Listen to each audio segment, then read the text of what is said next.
हफ्ते के 7 दिन और सातों दिन हमारे घर के काम सुबह से लेकर शाम तक जो कि कभी ख़त्म नहीं होते। कितना भी हम अपने कामों को कर लें, समेट लें, लेकिन फिर भी कहीं न कहीं घर कोई ना कोई कॉर्नर ऐसा होता है जो कि बिखर ही जाता है। जो हाउसवाइफ़ बाहर यानी कि जॉब करती हैं, घर से बाहर निकल के और फिर घर को भी समेटती हैं, तो उनके लिए तो बहुत ज़्यादा डिफ़िकल्ट होता है कि दोनों चीज़ों को एक साथ लेकर चलना। एक संडे ही होता है जो कि हम थोड़ा बहुत आराम कर सकते हैं, लेकिन वो भी हमारे नसीब में नहीं है क्योंकि संडे वाले दिन बच्चों की और हस्बैंड की छुट्टी होती है।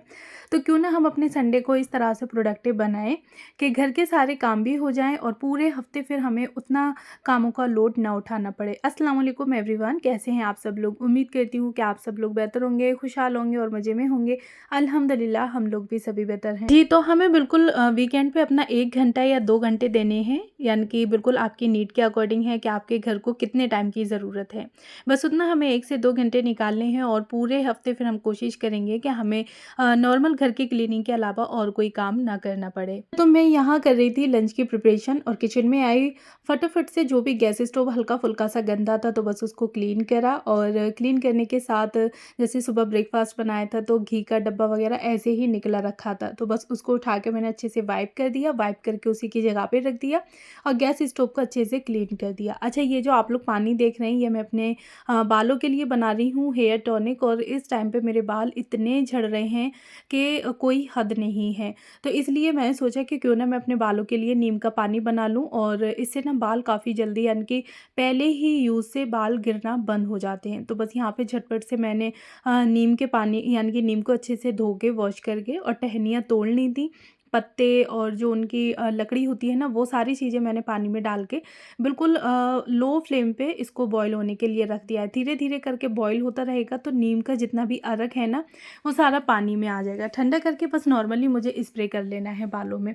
अच्छा, फिर मैं बनाने लगी थी दाल, तो आज मुझे क्लीनिंग करनी है तो मैंने ना आज का जो लंच था वो बहुत ही ज़्यादा सिंपल सा रखा था। जब भी आप लोग क्लीनिंग कर रहे हैं यानी कि आपको कोई बड़ा एरिया क्लीन करना है, उसकी डीप क्लीनिंग करनी है, का एंट्रेंस एरिया हो गया, बेडरूम है, डाइनिंग एरिया है या फिर किचन की आपको डीप क्लीनिंग करनी है, तो उस दिन यानी कि जिस दिन आपको इस तरीके से क्लीनिंग करनी है, तो उस दिन आप लोग क्या कर सकते हैं कि हल्की-फुल्की सी कुकिंग रखें, यानी कि कुकिंग में कुछ ऐसा बनाएँ जो कि झटपट से बन जाए, आपकी ज़्यादा मेहनत ना जाए। भले ही फिर आप लोग नेक्स्ट टाइम में कुछ अच्छा ट्राई कर सकते हैं, लेकिन जिस टाइम आपको क्लीनिंग करनी है तो उस टाइम कोशिश करें कि हल्का-फुल्का सा बना के रख लें। जैसे कि अभी मुझे क्लीनिंग करनी है, साथ के साथ मैं क्लीनिंग भी करती जा रही थी और कुकिंग भी करती जा रही थी। तो फिर मैंने सोचा कि आज मैं खाने में दाल-चावल बनाती हूँ और झटपट से बन भी जाएँगे क्योंकि मुझे पता था कि आज मुझे एंट्रेंस एरिया अपना पूरा अच्छे से डीप क्लीन करना है।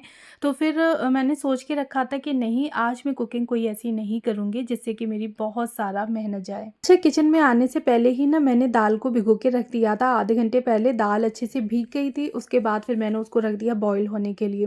बॉयल होने में ना मैंने सिर्फ मसाले ऐड करे हैं और नमक वगैरह डाल दिया, तेज़पत्ता डाल दिया, पानी डाल के अच्छे से रख दिया बॉयल होने के लिए। दाल बॉयल होके रेडी हो जाएगी तो तब तक मैं अपनी जो भी कटिंग चॉपिंग मुझे करनी है तो वो करके रख लेती हूँ। अच्छा, तड़के के लिए ना मैंने प्याज़, टमाटर, हरी मिर्च निकाल के रख दिए थे, साथ ही हरी धनिया जो कटे हुए रखे थे ना तो बस वो निकाल लिए हैं कटोरी में। तो जब भी मैं दाल में डालूँगी तो उनको वॉश करके डाल दूँगी। मुझे डेली ही अपने कामों को कम करने के लिए, जैसे कि कुकिंग हो गई, हल्की-फुल्की सी क्लीनिंग हो गई, इन चीज़ों को कम करने के लिए ना आप लोग थोड़ी-सी प्री प्लानिंग करके रख सकते हैं। जैसे कि लहसुन अदरक का पेस्ट बना के रख लिया, थोड़ी-सी प्याज़ वगैरह चॉपिंग करके रख ली, लहसुन को छील के रख के एक कोई जार में रख लें और उसके बाद फ्रीज़ कर दें। हल्की-फुल्की सी सब्जियाँ जैसे कि वीकली आप लोग अपना मील प्लान बना सकते हैं। तो इस तरीके से जब हम लोग कर लेते हैं ना तो हमारी कुकिंग में काफ़ी सारे जो टाइम होते हैं वो बच जाता है, एफर्ट्स भी हमारे कम लगते हैं। फिर उस टाइम पे अगर हम लोग कोई घर की डीप क्लीनिंग किसी एरिया की कर रहे होते हैं ना, तो वहाँ फिर हमें ये नहीं लगता कि अब घर की साफ़-सफ़ाई भी करनी है, फिर हमें कुकिंग भी करनी है, कुकिंग भी अच्छी ख़ासी करनी है, तो फिर मेहनत भी जाती है, फिर हम लोगों को ना थकान हो जाती है और थकान की वजह से ना फिर कुछ भी करने का मन नहीं करता। अच्छा, देखिए मैंने दाल बॉयल होने के लिए रख दी, जो भी कटिंग चॉपिंग करनी थी वो कर दी, साथ के साथ सोचा कि किचन से निकलने से पहले मैं एक काम और कर दूँ। अच्छा, मैंने पानी बॉयल होने के लिए रख दिया क्योंकि जितनी भी ग्रीनरी है ना वो सारी मैं निकाल के यहाँ से और डिप कर दूँगी जिससे कि उसको अच्छे से मैं वॉश कर सकूँ। उसके बाद फिर मैं गैलरी की सारे अच्छे तरीके से, यानी कि ये एंट्रेंस एरिया है मेरा, तो इसकी मैंने जो ऊपर डस्टिंग वगैरह होती है ना दीवारों की, छत की, तो वो सारी कर ली थी। क्लीनिंग करने से पहले यानी कि जब भी आप लोग किसी एरिया की डीप क्लीनिंग कर रहे हैं, आपको छत, दीवारें वगैरह भी साफ़ करनी है, तो सबसे पहले आप लोग छत और दीवार को ही क्लीन कर लें, क्योंकि उनसे जाले, मकड़ी वगैरह जो होती हैं वो फिर नीचे गिरती हैं, हल्की-फुल्की सी डस्ट हो रही है वो नीचे गिर रही होती है। तो अगर हम लोग फ़र्श की सफाई कर देंगे तो फिर वो एरिया दोबारा से गंदा हो जाएगा। अच्छा, सारी पूरी गैलरी की मैंने अच्छे से दीवारों वगैरह की डस्टिंग कर ली और उसके बाद फिर मैंने यहाँ पे पानी बॉईल हो गया था, थोड़ा-सा पानी और ऐड कर दिया, इतना कि मैं आराम से हाथ डाल सकूँ इसमें, और उसके बाद फिर सर्फ़ डाल के मैंने अच्छे से इसको पहले मिक्स कर लिया और फिर जितनी भी गैलरी के एरिये में जितनी भी ग्रीनरी थी वो मैंने सारी, अच्छा पूरे घर की ग्रीनरी नहीं ली। आप लोगों ने देखा होगा कि पिछले वीकेंड पे जब मैंने किचन की क्लीनिंग की थी तो किचन में जितनी भी मेरी ग्रीनरी थी वो मैंने सारी वॉश कर ली थी। अच्छा, इस टाइम पे मैंने वो ग्रीनरी ऐड की है, यानी कि वो वॉश की है जो कि एंट्रेंस एरिया में यूज़ होती है। जैसे वॉशिंग मशीन के ऊपर रख देती हूँ, आरओ के ऊपर मैंने ग्रीनरी रख रखी थी, एंट्रेंस एरिया के बराबर से एक पॉट रख रखा है, यानी कि शूज़ रैक के बराबर से, तो वो सारी ग्रीनरी, तो ये सारी चीज़ें मैंने अब भिगो के रख दी हैं। तो लगभग आधा घंटा भीग लेंगी, यानी कि जब तक मैं और घर की क्लीनिंग करूँगी ना, तो तब तक ये सारी ग्रीनरी अच्छे से भीग लेंगी। गर्म पानी में इनकी जो भी गंदगी वगैरह है वो फूल जाएगी, तो बस नॉर्मली मुझे अच्छे से इनको वॉश कर लेना है, फिर मेरे इतने एफ़र्ट्स नहीं लगेंगे। अच्छा, ये स्टैंड मैंने काफ़ी टाइम पहले मंगाया था, तो फिर मेरा इतने अच्छे से यूज़ नहीं हो पाया, तो मैंने ना इसको फिर वॉशिंग मशीन के बराबर से रख रखा था। तो ये इतने टाइम से पड़ा बिल्कुल बेकार हो रहा था, तो फिर सोचा कि क्यों ना इसको मैं यूज़ में ले आऊँ। अच्छा, अभी तो मैं इसको ऐसे ही वॉश करके यूज़ कर लूँगी, लेकिन जब ये थोड़ा और जब इसकी जो पेंटिंग वगैरह है ज़्यादा ख़राब हो जाएगी ना, तो फिर सोचा है कि मैं वाइट कलर का पेंट मंगा के इस पे वाइट या फिर गोल्डन कलर का पेंट कर दूँगी, तो कि ये देखने में जगह-जगह अच्छा नहीं लग रहा है, तो फिर देखने में भी काफ़ी अच्छा और एक नीट लुक देने लगेगा। बट फ़िलहाल तो मैं इसको ऐसे ही यूज़ करने वाली हूँ, तो बस वॉश करके मैंने इसको रख दिया था। अच्छा, दाल अच्छे से बॉयल हो गई थी इतने टाइम तक, तो फिर सोचा कि चलो लगे हाथ में चावल को भी पका लेती हूँ और उसके बाद फिर मेरा किचन का जो काम है वो सारा का सारा ख़त्म हो जाएगा। अगर हम लोग घर की डीप क्लीनिंग करते हैं ना, तो वहाँ हमारे 1 से डेढ़ घंटा आराम से चला जाता है। साथ ही फिर मेहनत भी बहुत लग रही होती है, कोई एरिया कुछ ज़्यादा गंदा होता है जिसकी हमें डीप क्लीनिंग भी करनी है, फिर उसकी ऑर्गेनाइजेशन भी करनी है, नई कुछ चीज़ें उसमें ऐड करनी है, पुरानी जो ख़राब हो गई हैं वो निकाल के फेंकनी है। तो ऐसे करके ना काफ़ी सारा टाइम और काफ़ी सारी मेहनत हमारी जो है वो चली जाती है। तो मैं फिर ऐसा ही करती हूँ कि जिस दिन मुझे डीप क्लीनिंग करनी होती है घर की, उस दिन मैं खाना जो है वो बहुत ज़्यादा हल्का रखती हूँ। अच्छा, चावल मैंने निकाल लिए थे, वॉश करके रख लिए और यहाँ पे पानी बॉयल होने के लिए रख दिया है, थोड़ा-सा ज़ीरा डाल दिया है। अच्छा, मैं चावलों को ना इसी तरह से बॉयल करके पकाती हूँ। तो बस पानी डाल दिया, पानी में उबाल आएगा तब तक चावल अच्छे से वॉश कर लिए हैं मैंने, और इसमें ज़ीरा डाल दिया, 2 तेज़पत्ता डाल दिए, घी डाल दिया। बस लिड लगा के मैं 5-7 मिनट के लिए छोड़ दूँगी, यानी कि जब तक इसमें बॉयल नहीं आ जाता तब तक। बॉयल आने के बाद फिर मैंने चावल इसमें डाल दिए और बस 2 नॉर्मल मुझे विसिल लेनी है और यहाँ पे मेरी चावल जो हैं वो बन के रेडी हैं।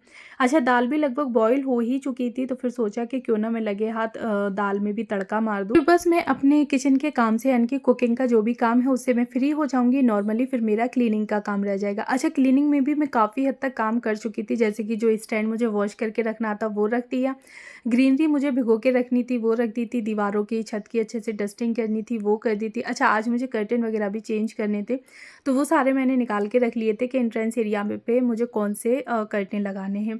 साथ ही थोड़ा-सा मेकओवर भी करना था, कोई जगह मुझे डेकोर करनी थी, तो वो सारी चीज़ें मैंने पहले से ही निकाल के रख ली थी इतने टाइम में ही। तड़के के लिए ना मैंने ऑयल डाल दिया था, ऑयल गरम हो गया, थोड़ा-सा ज़ीरा डाला, प्याज़ डाल दी और प्याज़, जीरा जब तक अच्छे से हुआ तो फिर इसमें मैंने हरी मिर्ची और टमाटर डाल दिए।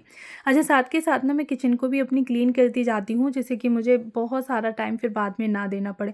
हल्का-फुल्का नॉर्मली बस गैस स्टोव पे, काउंटर टॉप पे वाइप करना है और किचन एकदम से क्लीन हो जाती है। अच्छा, दाल में बॉयल होते वक़्त मैंने सारे मसाले ऐड किए थे, तो इस टाइम पे मैं ज़्यादा कोई मसाले ऐड नहीं करूँगी। काले मसूर की दाल बनाई है, तो बस थोड़ी-सी मैंने यहाँ पे हल्दी ऐड कर दी है, जिससे कि जो कलर होता है ना वो एकदम काला-काला ना आए। अच्छा, हरे धनिया धो के वो ऐड कर दिए इसमें, तड़का हमारा रेडी है। 1 चम्मच मैंने यहाँ पे गरम मसाला ऐड कर दिया है। बस तड़का भी हमारा बन के रेडी हो गया, यहाँ पे तड़का ऐड कर दिया और दाल भी मेरी बन के रेडी हो गई, चावल भी बन गए। अच्छा, साथ ही ना मेरा पानी जो था नीम का वो भी बॉयल हो गया था, तो बस ठंडा होने के लिए मैंने रख दिया है और उसके बाद फिर ना मैं उसको किसी भी एक शीशी में पलट लूँगी, जिससे कि फिर मैं अपने बालों में अच्छे से उसका स्प्रे कर सकूँ। नीम के पानी से अगर आप लोग के बाल वगैरह झड़ रहे हैं तो आप लोग ट्राई करके देखिएगा, पहली बार में ही काफ़ी अच्छे इसके रिज़ल्ट मिलते हैं। फिर मेरे बाल ज़्यादा झड़ते हैं ना, तो फिर मुझे लास्ट ऑप्शन मेरे पास यही होता है कि नीम का पानी मैं बॉईल करके अपने बालों में लगाती रहती हूँ। अच्छा, उसके बाद फिर मैं किचन से फ्री हो गई थी, किचन की हल्की-फुल्की सी क्लीनिंग कर दी और बस अब मैं आ गई थी अपने जो एंट्रेंस एरिया की मुझे अच्छे से क्लीनिंग करनी थी उसके लिए। तो शूज़ रैक को मैं ऊपर से ही क्लीन कर दूँगी, अंदर से मैं क्लीन कर चुकी थी, तो बस यहाँ पे मैंने आप लोग के साथ शो नहीं किया। ना यहाँ पे मैं डस्टिंग और क्लीनिंग वगैरह काफ़ी जल्दी कर रही थी, तो बहुत सारे काम मैं आप लोग के साथ शो नहीं कर पाई। जैसे कि गेट भी मैंने क्लीन करे थे, तो वो मैं आप लोग के साथ नहीं दिखा पाई कि हाँ, गेट भी मैंने क्लीन करे हैं। शूज़ रैक अंदर से क्लीन कर दी थी, जो भी मुझे लगा कि शूज़ पहनने में नहीं आ रहे हैं बच्चों के या मेरे स्लीपर्स वगैरह, तो बस उठा के उनको मैंने डिस्कार्ड कर दिया। या फिर अगर आप लोग के पास कोई ऐसी चीज़ है जो आप लोग डोनेट कर सकते हैं, किसी को अच्छी खासी है, आपके यूज़ में नहीं आ रही है, तो आप लोग किसी को दे सकते हैं, किसी का भला ही हो जाएगा। और हमारे पास भी वो चीज़ रखे-रखे सड़ रही है। तो घर में यानी कि डीक्लटरिंग किसी भी एरिया की आप लोग कर रहे हैं, क्लीनिंग कर रहे हैं, तो डीक्लटरिंग साथ के साथ करते जाएँ। जो चीज़ आपको दिख रही है कि काम की नहीं है, तो बस उठा के आप लोग उसको डिस्कार्ड कर दें, फेंक दें, या फिर अगर अच्छी खासी है, आप लोगों को लग रहा है कि नहीं कोई यूज़ कर सकता है, तो फिर किसी को डोनेट कर दें। अच्छा, इस स्टैंड को मैंने अब यहाँ पे रखा है शूज़ रैक के बराबर से, और 2 पॉट थे तो बस उसको रख दिया। व्हाइट पॉट जैसे मैंने आप लोगों को पहली वीडियो में दिखाया था कि 4 का सेट मैंने ये मँगा के रखा था। तो बस उसमें मैंने मनी प्लांट का अंदर एक पॉट रख दिया है, तो बाहर वाला यानी कि वाइट पॉट इतनी जल्दी ख़राब भी नहीं होगा और हाइट भी रहेगा, जो कि देखने में वाइट वाले पॉट से काफ़ी अच्छा भी लग रहा है। अच्छा, फिर मुझे टाइल्स एरिया भी यहाँ के क्लीन करनी थी, क्योंकि नॉर्मली यहाँ पे पानी वगैरह काफ़ी छींटें आती जाती रहती हैं, तो यहाँ की टाइल्स ना बहुत ज़्यादा गंदी हो जाती हैं। अच्छा, मैंने क्या करा कि क्लीनिंग स्टार्ट करने से पहले ही यहाँ पे मैंने हार्पिक लगा के छोड़ दिया था काफ़ी अच्छे तरीके से। सोचा कि आधे 1 घंटे तक मैं बाकी की सारी जो क्लीनिंग करूँगी, तो लास्ट में मैं इन टाइल्स को क्लीन कर दूँगी, और ये सारी टाइल्स ना काफ़ी अच्छे से क्लीन हो जाएँगी, क्योंकि हार्पिक अपना वर्क पूरे तरीके से कर चुका होगा। अगर आपके बाथरूम एरिया की टाइल्स इस तरह से पानी के निशान जो छोड़ चुकी हैं ना, तो आप उनको हार्पिक से अच्छे से क्लीन कर सकते हैं। ईज़िली क्लीन हो जाएँगी। बस हाँ, आपको क्या करना है कि पहले काफ़ी टाइम पहले ही आपको उस पे हार्पिक लगा के छोड़ देना है, जिससे कि हार्पिक वर्क कर ले, और उसके बाद किसी भी ब्रश से, स्क्रब से आप लोग उसको घिस दें और काफ़ी अच्छे से क्लीन हो जाएगा। अच्छा, यहाँ पे वॉशिंग मशीन रहती है ना, तो वॉशिंग मशीन पे भी छींटें वगैरह आती जाती रहती हैं, तो फिर मैंने इस पे भी हार्पिक लगा के छोड़ दिया था, और फिर एरिया यानी कि टाइल्स क्लीन कर ली, और साथ ही फिर मैंने वॉशिंग मशीन को भी अच्छे से क्लीन कर लिया। नीचे के एरिया थोड़ा-सा और रह गया था, तो मैंने दोबारा हार्पिक लगा के उसको फिर छोड़ दिया। अच्छा, जितनी भी ग्रीनरी थी वो सारी वॉश कर ली, वॉश करके रख दी सूखने के लिए, और अब बारी आती है वॉशिंग मशीन के सामने जो मैंने 3 शेल्फ लगा रखी हैं, तो उनको क्लीन करने की। एंट्रेंस एरिया की क्लीनिंग करने के लिए ना मुझे लगभग 1.5 घंटा लग गया था, 1 से 1.5 घंटा। तो मैंने यहाँ पे क्लीनिंग भी काफ़ी अच्छे तरीके से कर ली थी, कि जितनी भी टाइल्स वगैरह थी वो सारी क्लीन कर ली, थोड़ी बहुत डेकोरेशन भी कर ली, कर्टन वगैरह चेंज करने थे वो सारे कर लिए, और जो डस्टिंग करनी थी, दीवारें वगैरह साफ़ करनी थी, वो सारी कर ली थी। अच्छा, स्पीड मैंने अपनी काफ़ी रखी थी, और मैंने सोच के रखा था कि मैं 1 डेढ़ घंटा ही दूँगी, इससे ज़्यादा नहीं दूँगी, क्योंकि फिर थकान भी मुझे काफ़ी सारी हो जाएगी। नॉर्मली घर की क्लीनिंग भी होती है, वो भी करनी है। तो मैं सोचा कि अगर हल्का-फुल्का कुछ रह भी जाएगा तो वो मैं नेक्स्ट डे देख लूँगी, लेकिन काफ़ी हद तक मैं अपने कामों को यहाँ पे निपटा चुकी थी। जब भी आप लोग किसी एरिया की डीप क्लीनिंग कर रहे हैं या नॉर्मल क्लीनिंग ही कर रहे हैं, तो आप लोग ना अपने आप को टाइम देकर कोई भी काम करना स्टार्ट कर दें। टाइम देने से क्या होता है कि हमारी जो स्पीड होती है वो काफ़ी फ़ास्ट हो जाती है, हम जल्दी-जल्दी कर रहे होते हैं। साथ ही हमारी नज़र ना टाइम पर भी होती है कि बस इतना टाइम रह गया है या इतना रह गया है।